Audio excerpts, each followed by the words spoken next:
Good afternoon, everyone. Before we start today, I'd like to acknowledge the traditional owners of the land on which we meet today, the land of the Whadjuk Nation and Noongar people, and I'd like to pay my respect to elders past, present and emerging. Just a couple of housekeeping things. Oh, sorry, my name is Kalpana, I'm your MC for today. A couple of housekeeping things. If in case of an emergency, please exit in an orderly fashion out that way and to the left. If you need access to the lifts, it's just to the right. And the toilets are just down to the right from this same hallway. So, without further ado, let's get today started. Every journey begins with a single step, but some journeys test every step along the way. From a quiet village in Sri Lanka to the chaos of civil unrest to rebuilding a life in a new land. This is a story of courage, of resilience, of transforming struggle into strength. Today, we don't just launch a book, we celebrate a journey that continues to inspire. A story that belongs not only to the author, but to all who dream, strive, and overcome.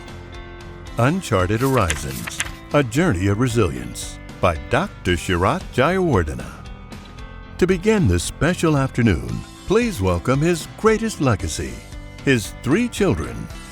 Purnima, Chaturanga, and Kalpana will now open this celebration with a few words. Good afternoon, everyone, distinguished guests, uncles and aunties, brothers and sisters, and everyone in between. For those who don't know me, my name is Purnima, and I'm honoured to begin today's event, not just as the eldest daughter, but as someone who has had the unique privilege of watching our father navigate life with resilience, compassion, and unwavering purpose. As a dentist, a mother of 3, and someone trying to balance multiple roles, I often reflect on the example that he has set for us growing up. Our home was filled with stories, some of struggle, many of perseverance, but always grounded in hope and love. I know this book has been written for a wide audience, but in many ways, it also feels like a legacy for us, his children and grandchildren. It carries not just his story, but his values, and for that, we are incredibly grateful. Thank you all for joining us today to honour his journey.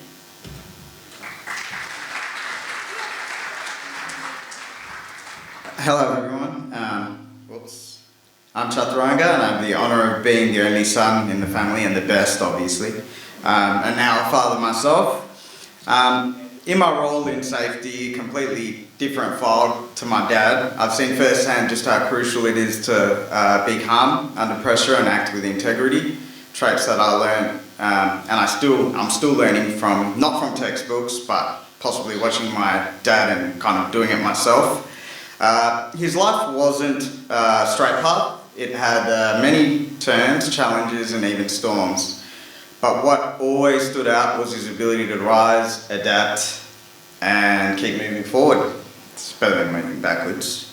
Often with others depending on him. This book captures that journey beautifully. It's not just about personal success, it's about service, courage, and staying true to your values, even when the world tries to shake them. We're incredibly proud to stand by him today, not just as a family, but as a witness to a life well lived. Thank you.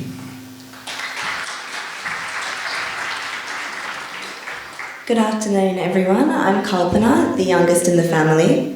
As someone who works in psychology, I've always been fascinated by the forces that shape human behaviour, what drives people, as well as what helps lift them up when they fall.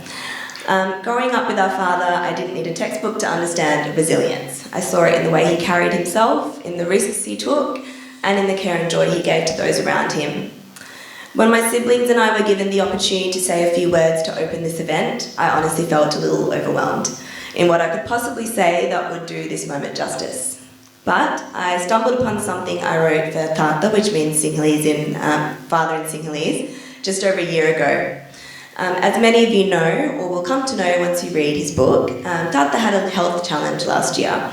that required surgery. And this is a snippet of something I wrote while anxiously waiting for him to come out of surgery.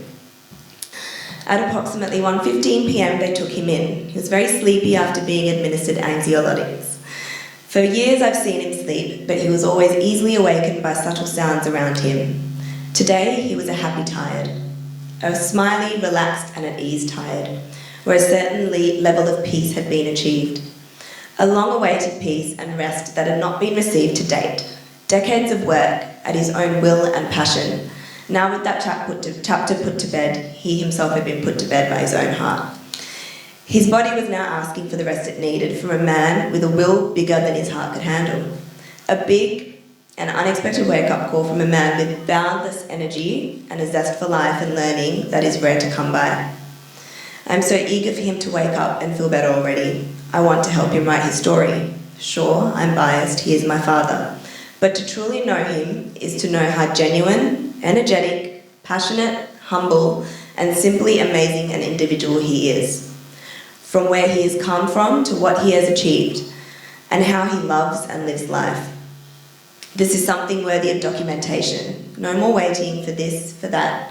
There's no more time like the present to recall and celebrate a journey. Just over a year later, here we are, at the launch of his book, documenting his journey. I didn't need to help him write his story. Once he had physical recovery under his belt, with a little reminding encouragement, away he went. For me, this is the exact example our Father set for us. When we fall, we navigate the circumstances in alignment with our values to the best of our ability and with the resources we have at the time. We regroup, carve our own path and work towards it. Today is a milestone not just for him, but for everyone who has ever questioned whether they could begin again, rebuild or redefine their own success. And personally, this has never resonated with me more. On behalf of our family, we welcome you all to this special afternoon. Thank you.